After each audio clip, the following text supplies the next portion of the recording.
प्रभु यीशु मसीह में मेरे अति प्रियो, डेली बाइबल संदेश में आपका हार्दिक स्वागत है। आज 1 मार्च है और परमेश्वर को धन्यवाद कि उसने हमें इस नए महीने में प्रवेश करवाया। आज महीने का पहला दिन है। परमेश्वर का धन्यवाद। परमेश्वर ने हमें इस 2 महीने संभाल कर रखा, तीसरे महीने में प्रवेश करवाया। मैं आशा करता हूं कि पिछला 2 महीना आपका अच्छा बीता होगा, परमेश्वर को प्रसन्न करने में, परमेश्वर को महिमा देने में।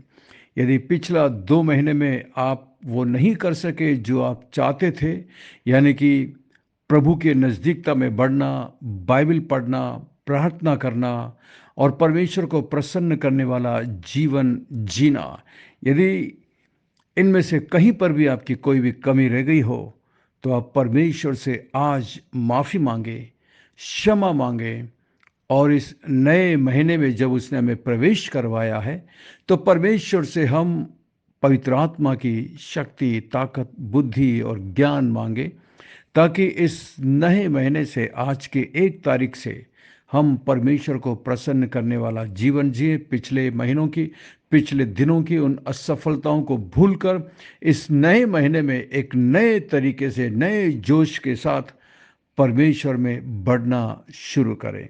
आज के मनन के लिए हम भजन संहिता 37 और इसकी 4 आयत को पढ़ेंगे।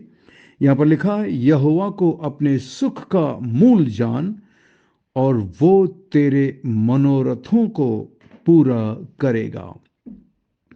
आज का शीर्षक है, दीवारों पर भरोसा। हम सब ने चीन के बारे में सुना है और ये चीन के दीवार के बारे में जरूर सुना होगा। ये संसार के 7 आश्चर्य कर्मों में एक मानी जाती है। ये अकेली मानव द्वारा बनाई गई ऐसी रचना है जिसे चंद्रमा से भी देखा जा सकता है। सच में इसीलिए इसे 7 अजूबों में से एक माना गया है। इसका निर्माण चीन के शासकों ने इसलिए किया था कि बाहरी आक्रमणकारियों से चीन की रक्षा कर सके, दुश्मनों से अपने आप को सुरक्षित रख सके। बेशक एक अभेद रचना थी, बहुत ही मजबूत रचना थी, बहुत ही मजबूत दीवार थी, इसको भेदना असंभव था। लेकिन क्या चीन के शासक, चीन के राजा अपने इस उद्देश्य में सफल रहे? क्या चीन पर होने वाले आक्रमण बंद हो गए? इतिहास ऐसा नहीं बताता। उस पर फिर भी आक्रमण हुए। इतिहास बताता है कि इतनी मजबूत दीवार के होते हुए भी चीन पर बाहरी शत्रुओं के द्वारा हमले होते रहे, क्योंकि उसका मुख्य कारण था, पहरेदारों ने धोखा दिया, शायद रिश्वत लेकर द्वार खोल दिए, दुश्मनों को अंदर प्रवेश करने दिया। शासकों को उस दीवार पर बहुत भरोसा था, लेकिन वो व्यर्थ निकला, उनका भरोसा टूट गया। इसीलिए वचन में लिखा है, भजन संहिता 127 और पहली आयत में, यदि नगर की रक्षा परमेश्वर ना करे तो पहरेदारों का जागना व्यर्थ होगा। एकदम सही बात है। परमेश्वर ही है जो हमारी रक्षा कर सकता है। मनुष्य चाहे कितना भी प्रयास क्यों ना कर ले, हमेशा असफल होता है। प्रिय विश्वासियों, लोगों को अपनी ताकत, अपना धन, स्वास्थ्य और संसाधनों पर बड़ा घमंड होता है।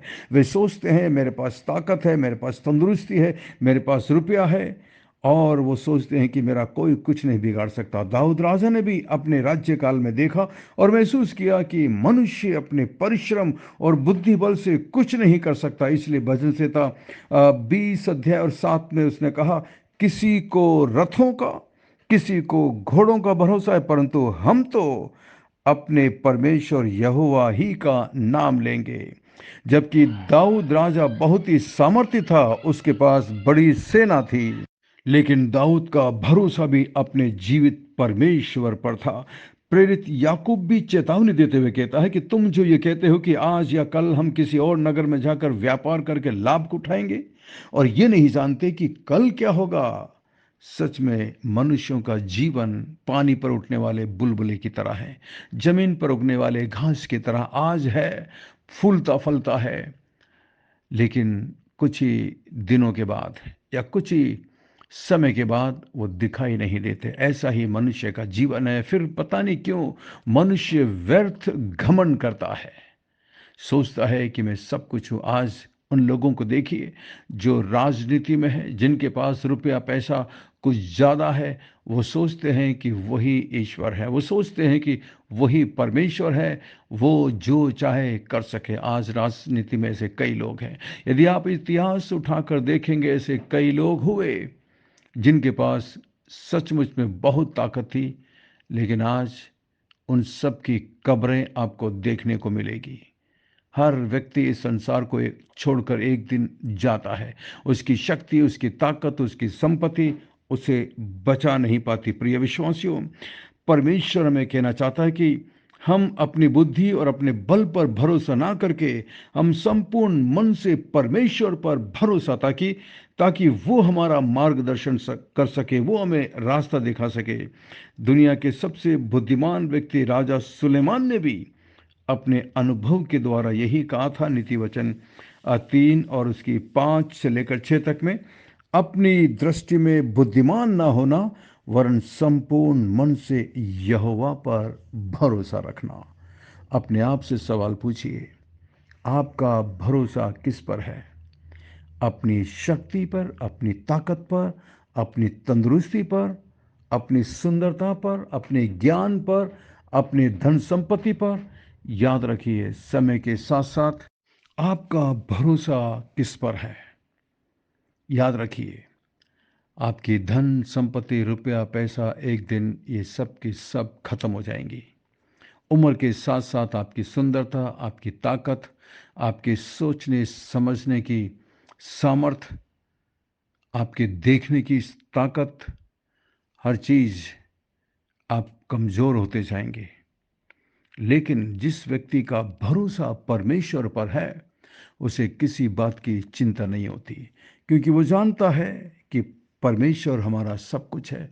इस संसार को छोड़ने के बाद हम यहाँ से एक बहुत ही उत्तम और एक बहुत अच्छी जगह पर जाएंगे, जिसे परमेश्वर ने हमारे लिए तैयार किया है। एक ऐसी जगह जहाँ पर कोई दुख नहीं, जहाँ पर कोई बीमारी नहीं, जहाँ पर कोई परेशानी नहीं, कष्ट नहीं।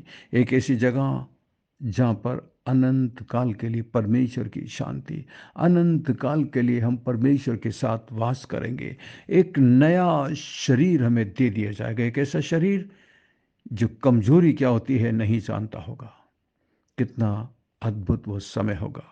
इसलिए दीवारों पर नहीं, जिस तरह चीन के लोगों ने उस दीवार पर भरोसा किया, लेकिन फिर भी उनका भरोसा टूट गया। हमारा भरोसा परमेश्वर पर है। उस पर विश्वास रखिए, उसे अपने सुख का मूल जानिए। दोबारा पढ़िए इस आयत को, भजन संहिता 37:4। यहोवा को अपने सुख का मूल जान, वो तेरे मनोरथों को पूरा करेगा। आइए हम प्रार्थना करें। स्वर्ग में विराजमान जीवित और जिंदा परमेश्वर, अनुग्रहकारी दयालु पिता, विलंब से कोप करने वाले अति करुणामय परमेश्वर, धन्यवाद आपकी प्रेम, आपके अनुग्रह के लिए। धन्यवाद आपकी सारी आशीषों के लिए। धन्यवाद आज के इस नए दिन के लिए प्रभु। इस नए महीने के पहले दिन के लिए हम आपका धन्यवाद करते हैं। इस पूरे महीने हमारे साथ रहिएगा। एक पवित्र जीवन और एक आपको प्रसन्न करने वाला जीवन बिताने में हम में से प्रत्येक की मदद कर।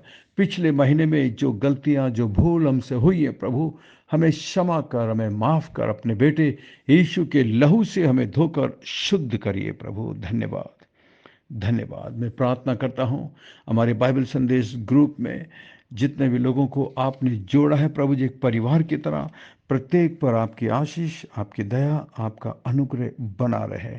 मैं प्रार्थना करता हूँ सिस्टर जस्मिन तिवारी के लिए प्रभु जी, उनकी बेटियों के लिए, उनके परिवार के लिए प्रभु मैं प्रार्थना करता हूँ। उन सबको आप अपनी सुरक्षा में रखना मान परमेश्वर। प्रार्थना करते हैं भाई जितेंद्र गुप्ता के लिए, उनके काम पर, उनके बिजनेस पर, उनके बच्चों पर आपकी आशीष निरंतर बनी रहे मान परमेश्वर। मैं प्रार्थना करता हूँ भाई जीपी राय के लिए प्रभु जी, सिस्टर जयंती के लिए, उनके बच्चे के लिए प्रभु, उनकी कलिसिया चर्च विश्वासियों के लिए मैं प्रार्थना करता हूँ प्रभु जी, आपका अनुग्रह उनके साथ रहे। मैं प्रार्थना करता हूँ सिस्टर दमयंती के लिए प्रभु जी, उन्हें आप आशीष देना, उनके हर एक आवश्यकताओं को अपने स्वर्गीय भंडार से पूरा करना प्रभु। प्रार्थना करते हैं मान परमेश्वर सिस्टर ज्योति के लिए प्रभु जी, आप उन्हें आशीष देना, बरकत देना प्रभु। जो टैलेंट उनका है प्रभु, उसे अपनी महिमा के लिए इस्तेमाल करना। सिस्टर रीना रोही के लिए प्रार्थना करते हैं प्रभु जी, तेरी दया तेरा अनुग्रह उसके बच्चे पर बनी रहे मान परमेश्वर। सिस्टर रियोना के लिए प्रार्थना करते हैं, रेनल के लिए प्रार्थना करते हैं, भाई ट्रेवर के लिए, अमित के लिए प्रार्थना करते हैं प्रभु। इन सब के आने जाने में आप इनकी रक्षा और मदद करना प्रभु। तेरी दया तेरा अनुग्रह इस परिवार पर रहे प्रभु मान परमेश्वर। मैं प्रार्थना करता हूँ सिस्टर सिंथिया के लिए प्रभु जी, आप उन्हें तंदुरुस्त रखना, उनके परिवार के प्रत्येक सदस्य को आशीष देना प्रभु। प्रार्थना करते हैं मान परमेश्वर सिस्टर रेचल के लिए प्रभु, और उनकी बेटी मैगी के लिए और उनके परिवार के लिए मैं प्रार्थना करता हूँ, उनके हस्बैंड और उनके छोटे बच्चे के लिए मैं प्रार्थना करता हूँ प्रभु। आप अनुग्रह और दया करना प्रभु जी। मैं प्रार्थना करता हूँ मान परमेश्वर सिस्टर एंडिरा के लिए प्रभु जी, उनके बेटे के लिए और प्रभु उनके हस्बैंड के लिए आपकी योजना इनके जीवन में पूरी हो सके प्रभु। महान परमेश्वर, इनकी आवश्यकताओं को आप जानते हैं प्रभु। मैं प्रार्थना करता हूँ सिस्टर जॉली के लिए प्रभु जी, उनके परिवार के लिए प्रभु, उनके हस्बैंड के लिए, उनकी बेटी के लिए मैं प्रार्थना करता हूँ, आपका अनुग्रह आपकी दया की बेटी पर रहे प्रभु जी। उनकी पढ़ाई में आप मदद करना, अभी जब एग्ज़ाम आ रहा प्रभु जी, एग्ज़ाम में वो अच्छा परफॉर्मेंस कर सके मान परमेश्वर। मैं प्रार्थना करता हूँ मान परमेश्वर सिस्टर रोजलिन के लिए, तेरी दया तेरा अनुग्रह उनके जीवन पर रहे। उनकी बीमारी में मान परमेश्वर पौलुस की तरह आपका अनुग्रह उनके जीवन के साथ रहे प्रभु। प्रार्थना करते हैं प्रभु जी सिस्टर सुनीता के लिए प्रभु जी, सिस्टर एलिजाबेथ के लिए और सिस्टर रीतू के लिए मान परमेश्वर आपकी दया आपका अनुग्रह इनके जीवन पर रहे प्रभु। विशेषकर मैं प्रार्थना करता हूँ सिस्टर सुनीता के बेटे के लिए प्रभु जी, अपनी दया अपनी करुणा बनाए रखना। उनकी बेटी के लिए भी मैं प्रार्थना करता हूँ मान परमेश्वर, उनके परिवार के साथ रहना मान परमेश्वर, उनकी आवश्यकताओं को अपने स्वर्गीय भंडार से पूरा करना। प्रार्थना करते हैं सिस्टर एलिजाबेथ के लिए प्रभु जी, आपने उनकी सहायता और मदद की पिछले दिनों में मान परमेश्वर, और प्रभु आप सहायता करना प्रभु। पिछले दिनों में अच्छी वीमेंस फेलोशिप हो सके प्रभु। तेरी दासी को आप अपना सामर्थ्य, अपनी बुद्धि, अपना ज्ञान देना प्रभु। अपने हाथों को उनकी ओर बढ़ाए रखना मान परमेश्वर। मैं प्रार्थना करता हूँ सिस्टर बीना लॉन्गमैन के लिए प्रभु जी, आप उन पर अपनी कृपा करना प्रभु। उनके बच्चे के लिए प्रार्थना करते हैं मान परमेश्वर, उनके बेटे के लिए प्रार्थना करते हैं महान परमेश्वर। स्वर्ग की आशीषों को प्रभु उनके जीवन पर उंडेलना। मैं प्रार्थना करता हूँ मान परमेश्वर सिस्टर मैगी के लिए, ब्रदर गैरी और उनके बच्चों के लिए मैं प्रार्थना करता हूँ, आप उन्हें अपनी सुरक्षा में अपने फंकों तले संभाल कर रखना प्रभु। मैं प्रार्थना करता हूँ आंटी आशा के लिए प्रभु, आंटी गीता और आंटी प्रेमला के लिए प्रार्थना करता हूँ प्रभु जी। ये आपसे प्यार करती है, इस उम्र में भी प्रभु आपको आपकी सेवा करते हैं महान परमेश्वर, प्रार्थना के द्वारा, उत्साह के द्वारा। और महान परमेश्वर, और वो सारे प्रत्येक जो हमारे बाइबल संदेश सेवकाई को प्रभु अपने आर्थिक मदद देते हैं महान परमेश्वर, आप उन पर दया और अनुग्रह करना, उनको प्रभु जी इसका प्रतिफल अवश्य देना प्रभु। धन्यवाद, धन्यवाद इस झुंड के लिए, इस ग्रुप के लिए। ग्रुप के हर एक सदस्यों को मैं आपको देता हूँ प्रभु, आपके हाथ में देता हूँ। जिनका नाम हम नहीं ले पाए, उनमें भी प्रभु तू आशीष देना, बरकत देना प्रभु। धन्यवाद, धन्यवाद, धन्यवाद प्रभु। हमारी विनती प्रार्थना को सुनकर जवाब देने के लिए धन्यवाद। सब कुछ यीशु मसीह के मीठे महापवित्र नाम से मांगते हैं, आमीन। बहुत बहुत धन्यवाद हमारे साथ बने रहने के लिए। परमेश्वर आपको बहुत बहुत आशीष दे।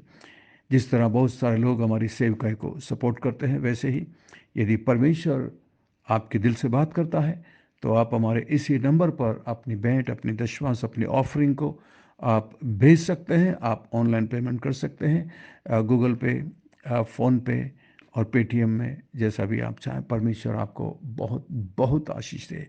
यदि आपके पास कोई भी संदेह या सवाल है तो हमें ज़रूर लिख भेजिएगा, और इस संदेश को अपने दूसरे मसीह दोस्त भाई बहनों के साथ शेयर करिए, ताकि वो भी इसके द्वारा आशीषित हो सके। यदि आप हमारे ग्रुप में जुड़ना चाहते हैं, इस संदेश को आपने पहली बार सुना है अपने दोस्तों के द्वारा, तो आप हमारे ग्रुप में शामिल हो सकते हैं। हमारा नंबर है 9927464924। Pastor Mani Thomas, Emmanuel believers church, Agra. हम आपसे प्रेम करते हैं, आपके लिए प्रार्थना करते हैं, आपकी परवाह करते हैं। हमारे लिए भी प्रार्थना किया करिएगा। God bless you, we love you, have a great day. अपना ख्याल रखिएगा। Take care.